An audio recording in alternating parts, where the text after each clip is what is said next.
Bonjour à tous mes frères et sœurs. Voici encore un petit partage. Un petit partage que le Seigneur m'a mis à cœur de partager. Voilà, ça rime, hein. Un petit partage que le Seigneur a mis à cœur de partager. Donc voilà mes frères et sœurs. Aujourd'hui on va parler un peu de l'amour, de la justice et de la sainteté de Dieu.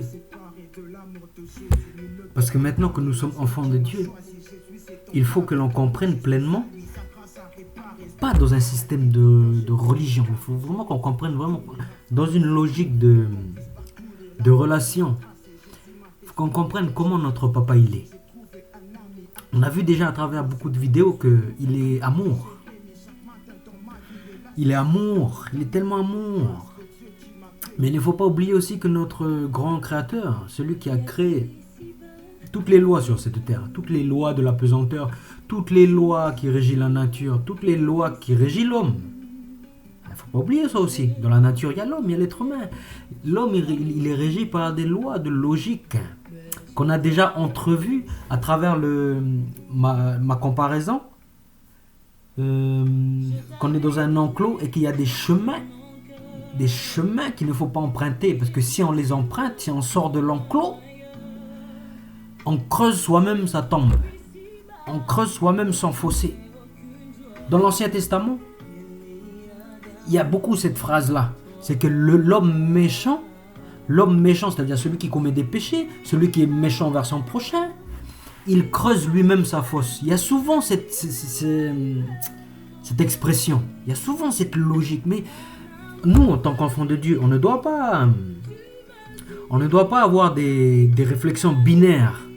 C'est-à-dire des réflexions, c'est tout ou rien. C'est-à-dire quand on voit par exemple dans l'Ancien Testament où il y a un jugement de Dieu qui vient sur un peuple, qui vient sur une famille. Nous, on a tendance à dire « Ouah, mais Dieu il est méchant. Ah, Dieu il est sévère. » Après, quand on va voir quelque chose de bien, on va faire « Ouah, Dieu il est amour. » En fait, on a tendance à avoir une réflexion binaire. C'est soit à un moment donné Dieu il est amour, soit à un moment donné notre grand créateur il est méchant, il est juste. Il est même trop juste. Des fois on se dit oui c'est trop, c'est grave quand même les sentences qui tombent. Mais il faut qu'on arrête d'avoir des jugements aussi éloignés de la réalité mes frères et sœurs. Parce qu'il faut bien comprendre le mécanisme.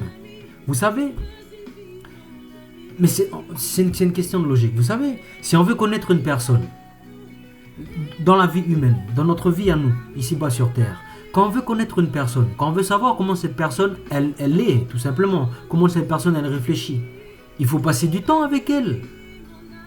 Il faut passer du temps avec elle. Il faut lui poser des questions. Il faut analyser comment elle agit.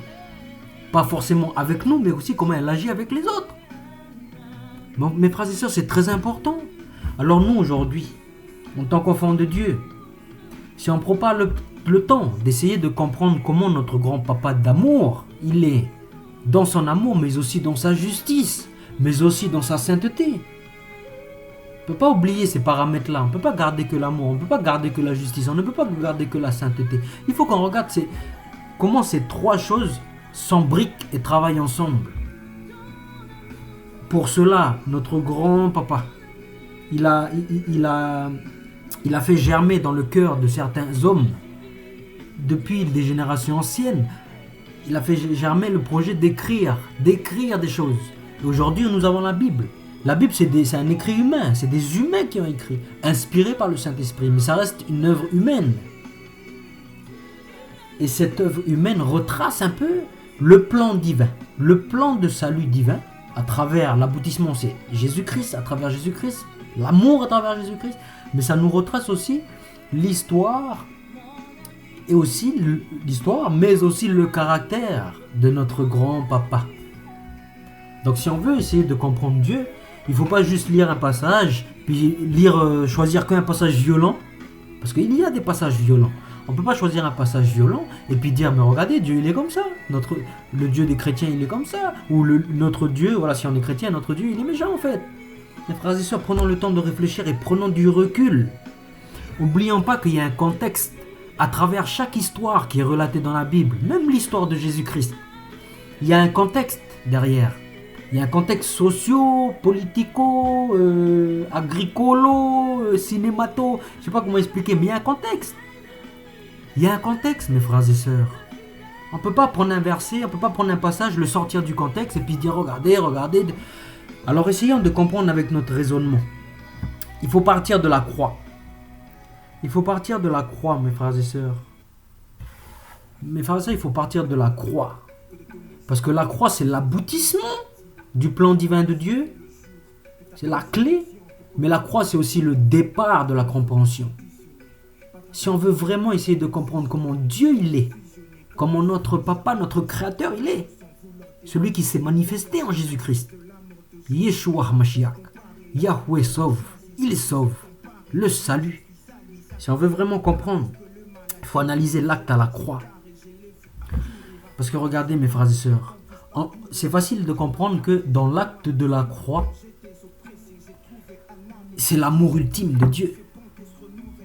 L'acte à la croix, c'est la démonstration ultime de l'amour de Dieu qu'il a porté pour l'humanité, c'est-à-dire sa création, c'est-à-dire pour nous, ses enfants. C'est ça l'acte de la croix, vraiment ce qui se cache derrière, c'est cet amour. Le Seigneur a dit, il n'y a pas de plus grand amour que de donner sa vie pour ses amis. Ce qui veut dire que Dieu, à ses yeux, il nous considère comme des amis, comme des enfants, et non pas comme des ennemis. Mes frères et sœurs, comprenons bien cela. Dieu ne nous a jamais considérés comme des ennemis. Pourquoi? Parce que nous sommes sa création. Nous sommes sa création. Un couple de famille, comme ils mettent au monde des enfants, comme une maman met au monde un enfant, est-ce qu'elle aura la pensée un jour, je ne sais pas si ça peut arriver, mais logiquement, de dire que son fils est son ennemi? Mais ce n'est pas possible, parce que c'est l'enfant qui est sorti, que ce soit une fille ou un garçon. Il est sorti de ses entrailles. Elle a créé cet enfant avec l'aide du mari. Comment peut-on parler d'une création, de dire que c'est notre ennemi? Même si l'enfant, ça va être un rebelle, je vous le dis la vérité, mes frères et sœurs. Au fond du cœur d'une mère, je ne suis pas une mère, je suis un garçon, mais je ne suis pas mère. Mais j'ose imaginer qu'au fond du cœur d'une mère, ou d'un père, si l'enfant, il est délinquant, si l'enfant, il ne respecte pas les parents, si l'enfant, il respecte vraiment pas, il insulte les parents, il renie, il fuit les parents, il n'aime pas ses parents. Je suis convaincu que dans le cœur des parents, ils auront toujours l'amour pour leur enfant, parce que c'est leur progéniture. Ils ne peuvent pas le considérer comme un ennemi. Donc comprenons bien que, aux yeux de Dieu, même si dans l'Ancien Testament, on voit des jugements, des choses atroces arriver à des populations, comprenons bien une chose. Comprenons bien une chose, c'est qu'aux yeux de Dieu, ce n'est pas nous ne sommes pas des ennemis à ses yeux, mais c'est l'inverse, mes frères et sœurs. C'est nous qui regardons Dieu, notre grand créateur, à travers un œil ennemi. Il est là le problème. Il est là le problème. Nous avons une mauvaise compréhension de Dieu. À travers la religion. La religion l'a tout saccagé, mes frères et sœurs. Comprenons bien. La religion a tout brouillé. A tout brouillé. N'importe quelle religion, je parle même de la religion du christianisme, mes frères et sœurs. Elle a tout brouillé. Elle a essayé de mettre ça dans des dogmes. Elle a essayé de mettre ça dans des tu feras ça, tu feras ça, tu feras ça. Elle a essayé de nous faire donner une image de Dieu, d'un Dieu qui s'irrite lorsqu'on ne fait pas des choses correctement, d'un Dieu qui veut nous taper, d'un Dieu qui n'est pas là pour nous aimer. Mais revenons à la source, mes frères et sœurs, revenons à la base de la base, la croix. Lorsqu'on a les idées perdues sur comment est Dieu, revenons à la croix. Fixons les regards sur la croix et de celui qui est cloué à la croix. Parce que ce n'est pas n'importe qui. C'est la parole de Dieu qui s'est faite chair, qui s'est manifestée en chair. Pour pouvoir quoi? Porter la sentence que nous méritions. Non pas parce que non pas parce que Dieu nous voit comme des ennemis, mais parce que notre comportement, dans la justice parfaite de Dieu, notre comportement rebelle, notre comportement d'ingratitude, d'orgueil, d'avidité, tout ce qui peut arriver, immoral, impur, ce comportement-là mérite une sentence, mérite une correction, mes frères et sœurs. Et même le cœur de l'homme, il est comme ça. Quand on voit de l'injustice dans la vie, quand on voit qu'il y a de l'injustice, ce qu'on a envie de faire tout de suite, c'est d'élever la voix. Ce qu'on a envie de faire, c'est que justice soit faite. Je ne sais pas moi s'il y a une bagarre entre un homme et une femme. Un mari, voilà, qui tape sa femme. On ne sait pas les problèmes qu'il peut y avoir. On n'est pas là pour juger le mari. On n'est pas là pour... Nous, on n'est plus dans le jugement. Mais on explique. J'explique juste une histoire. Imaginez. Voilà. Il y a ça qui arrive. Quelqu'un d'extérieur, il va essayer d'intervenir. Pourquoi? Parce que c'est sa justice, c'est ses valeurs qui le font intervenir. Mais mes frères et sœurs, vous croyez que pour notre Papa Céleste, ce n'est pas la même chose? Ayons un raisonnement logique. Parce que celui qui nous a créés, c'est celui qui a créé notre cœur. C'est celui qui a créé notre cœur. Celui qui a créé tous les sentiments que nous avons. L'amour, la joie, la tristesse. Il sait les mécanismes de tout ça. Donc vous ne croyez pas qu'à plus forte raison, celui qui a créé tout ça, lui aussi ne fonctionne pas de la même façon. C'est-à-dire qu'il a, il a des valeurs. Il a des valeurs. Il a des sentiments d'amour. Il a des sentiments de colère. Comprenons cela. Mais notre colère à nous humaines n'est pas comparable à la colère de Dieu. Parce que notre colère à nous humaines, elle est parasitée. Elle est parasitée avec notre façon de penser tordue, avec nos passions, avec nos... Elle est parasitée. Alors que la colère de Dieu, elle est pure. La colère de Dieu est pure. Elle est vérité. Comprenons bien ça, mes frères et sœurs. Comprenons bien cela. Donc on va revenir à la croix. La croix, c'est la représentation parfaite de l'amour de Dieu. Il est mort pour nous. C'est ça qui est paradoxal, c'est que... Enfin, c'est pas paradoxal, c'est parfait. C'est ça qui est parfait, c'est que... Dieu nous a tellement aimés qu'il a donné sa vie pour nous. Mais on peut se dire, mais pourquoi un tel acte? Pourquoi la mort? Pourquoi la mort? C'est là qu'intervient la justice de Dieu. Quand on dit que Dieu est amour et que Dieu est juste, à travers la croix, nous avons ces deux principes, mes frères et sœurs. Nous avons ces deux principes et on va comprendre que Dieu ne fonctionne jamais avec un principe à part. Dieu, il fonctionne toujours avec les trois principes, l'amour, la justice et la sainteté. Toujours. À travers une sentence, à travers quelque chose qui arrive dans la vie, il y a toujours ces trois principes-là. L'amour, la justice, la sainteté. Et la croix représente bien ces choses-là. La croix, c'est l'amour de Dieu. L'amour de Dieu parce qu'il a donné sa vie pour nous. Mais pourquoi il a donné sa vie? Pourquoi c'est la mort qu'il a fallu pour nous racheter? Parce que justement, il fallait qu'il y ait justice. Il fallait qu'il y ait justice. Il fallait qu'il y ait sentence de toutes nos actions. De toute notre ingratitude envers lui. Pour ceux qui ne croient pas en Dieu, c'est de l'ingratitude. Pour ceux qui croient en Dieu, mais de la mauvaise façon. C'est-à-dire qu'ils croient que Dieu, voilà, c'est un principe au-delà, il est loin de sa création, il s'en fiche des êtres humains. C'est de l'ingratitude. Pour ceux qui croient que voilà, Dieu, c'est un Dieu qui frappe ses enfants parce que voilà, il est tout le temps en colère contre nous, nous sommes des petits moins que rien. C'est de l'ingratitude. Il faut comprendre que Dieu nous aime d'un amour incommensurable et inconditionnel. Mais le péché que nous avons commis, la sentence, c'est la mort. Ça, c'est la valeur ultime de Dieu. C'est que tout péché mérite la mort. On ne peut pas aller au-delà de ça. C'est son principe. C'est son principe divin. Voilà. Vous savez, comme nous, on crée quelque chose. Par exemple, quand on crée un jeu de société, les êtres humains, s'ils créent un jeu de société, c'est eux qui établissent les règles. Et les pions, là, ils n'ont pas leur mot à dire. Parce que les règles, elles sont là pour que le jeu fonctionne. Mais c'est un peu le même principe pour Dieu. Nous, on n'est pas des pions, bien sûr. Parce qu'en plus d'avoir créé le monde, Dieu, il nous a donné aussi le libre arbitre. Mais il a mis des règles, il a mis des lois qui fonctionnent, qui régissent la nature, qui régissent l'univers entier, qui régissent le domaine de l'agriculture, mais qui régissent aussi le domaine du cœur humain, qui régissent aussi le domaine matériel, le domaine physique, la pesanteur, tout. Nous devons respecter ces règles. Nous devons respecter ces règles, mes frères et sœurs. Tout comme, par exemple, quand on ouvre une fenêtre, si on est au 3e étage, on sait très bien dans notre logique que la règle, la loi de la gravité, fait que si on saute par la fenêtre, 4e étage, on a presque 100% de chance, on va dire 99, voilà, au cas où où on va mourir en bas, parce qu'on va tomber, on va se faire écraser par terre. Mais ça, c'est une loi qu'on connaît bien. Donc, une personne qui ne veut pas se suicider, une personne qui ne veut pas mourir, elle sait très bien qu'elle ne va pas sauter par la fenêtre. C'est la même chose pour les lois des valeurs humaines, les lois de la justice. Si on emprunte un chemin, il y a des chemins, c'est comme le 4e étage. Il y a des chemins qui t'emmènent tout droit vers la fenêtre. Et le résultat, c'est automatique, c'est une loi spirituelle, c'est la mort, c'est le péché. Et le péché égale la mort. Comprenez le mécanisme? Donc on ne va pas dire, on ne va pas blâmer celui qui a créé le bâtiment. On va pas, celui qui habite au 4e étage, il va pas blâmer celui qui a créé le bâtiment. Il va dire, mais pourquoi tu as créé l'étage là? Parce que si on saute, on va mourir. Non. Logiquement, on ne va pas blâmer. On va comprendre que c'est comme ça. Mais pour Dieu, c'est la même chose. Il ne faut pas blâmer Dieu quand un malheur il arrive. Il faut comprendre que ce sont les lois spirituelles. Et il faut s'en prendre qu'à nous-mêmes. Il faut s'en prendre qu'à nous-mêmes. Vous voyez, donc tous nos actes méritent, surtout les actes de péché, ils méritent la mort. Le grand amour de Dieu, c'est qu'il est venu et il a... Il faut comprendre ça et c'est puissant, mes frères et sœurs. Mes frères et sœurs, comprenons ça, c'est tellement puissant.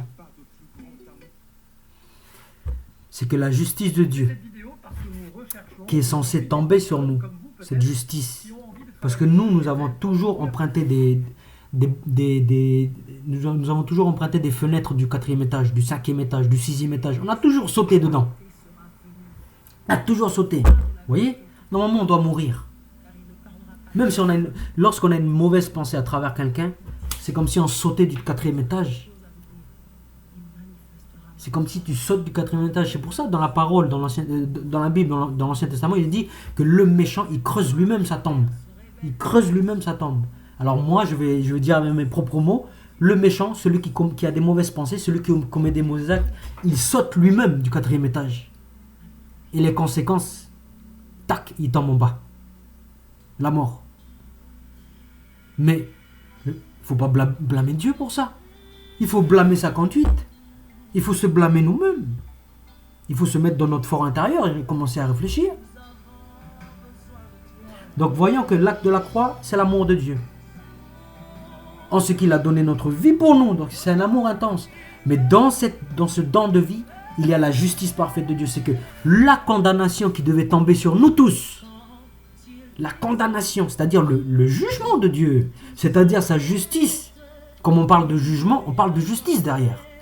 Donc la justice parfaite de Dieu s'est manifestée à la croix. Mais c'est beau parce que c'est lui qui a porté la condamnation.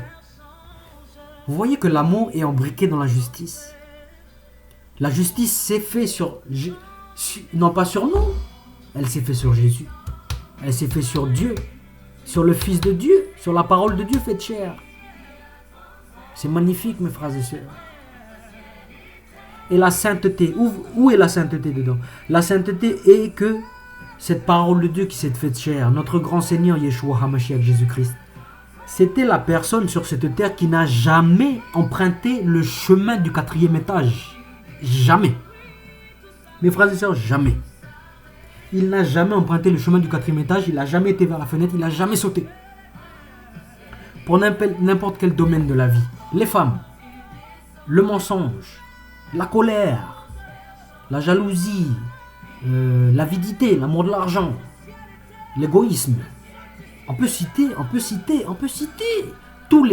toutes les mauvaises choses. Notre Seigneur n'est jamais.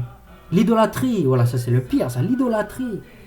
Notre Seigneur n'a jamais franchi la fenêtre du 4e étage ou du 5e. Il n'a jamais sauté. En ce sens-là, il était saint. Mais regardez comment c'est tellement paradoxal et c'est tellement puissant que ce saint-là, cette personne qui ne méritait pas la mort, il ne méritait pas la mort. Il a pris cette mort. Il a pris cette condamnation. Donc la justice parfaite de Dieu est tombée sur cette personne de sainteté parfaite. Et à travers cet acte-là, lorsque l'on comprend que cette personne-là, en fait, c'est Dieu lui-même qui s'est manifesté en chair. C'est sa parole. Alors là, on se dit, mais quel amour! Quel amour, mais en même temps, mais quelle justice! Terrible, qui est tombée sur Yeshua. Terrible, mes frères et sœurs. Mais quelle sainteté, cet homme-là, qui n'a jamais péché. Alors vous voyez, mes frères et sœurs, comment à la croix, on comprend comment Dieu il est parfait. Parfaitement amour, parfaitement justice, parfaitement sainteté. Maintenant, il faut comprendre une chose. Maintenant que cet acte a été fait à la croix, il y a déjà 2000 ans, mes frères et sœurs, on a le temps de prendre du recul, on a le temps de réfléchir. Maintenant que cet grand acte de notre grand papa au-dessus des cieux, il a été fait. Il faut comprendre que Jésus devient un avocat. Jésus, notre grand Seigneur et Sauveur, Roi des rois et Seigneur des seigneurs, est un avocat. Est un avocat. Donc, voilà une autre caractéristique de l'amour de Dieu, c'est que, pécheurs comme nous sommes, le pire des pécheurs, mes frères et sœurs, comprenons bien que le pire des pécheurs, je sais pas moi, celui qui a violé, le pire, qui a violé des enfants, qui a tué voilà, ses parents, le pire des pécheurs, comprenant que dans le grand amour de Dieu, à travers l'acte qu'il a mis à la croix, alors cette personne-là, qui à nos yeux est peut-être le pire des pires des êtres humains, la grande miséricorde de Dieu se manifeste, le grand amour se manifeste sur cette personne-là, si elle prend comme avocat Jésus-Christ. Comprenez bien ça. Si elle prend pour avocat Jésus-Christ, c'est-à-dire qu'elle croit que cet avocat-là, c'est le meilleur des avocats du monde. Et même pire que ça, c'est que cet avocat-là, il a pris ta punition. Comprenons bien cela. Donc, voilà la grande miséricorde de Dieu, c'est que malgré tous les péchés que nous fassions, le Seigneur nous pardonnera. Notre grand papa nous pardonnera. Si nous prenons comme avocat celui qui a déjà subi la peine. Celui qui a déjà subi la peine. Mais prenons le cas maintenant où on n'accepte pas Jésus. On ne le prend pas comme avocat. Comprenons bien que ce qu'il a souffert à la croix, là, le châtiment qu'il a souffert à la croix, mais si vous ne le prenez pas comme avocat, ce châtiment qu'il a pris ne vous sera pas enlevé, mes frères et sœurs. Ne vous sera pas enlevé. Vous aurez à subir les conséquences dans la justice parfaite de Dieu. Donc si vous voulez vous mettre dans l'amour de Dieu, mes frères et sœurs, soyons logiques. Il faut prendre comme avocat Jésus-Christ.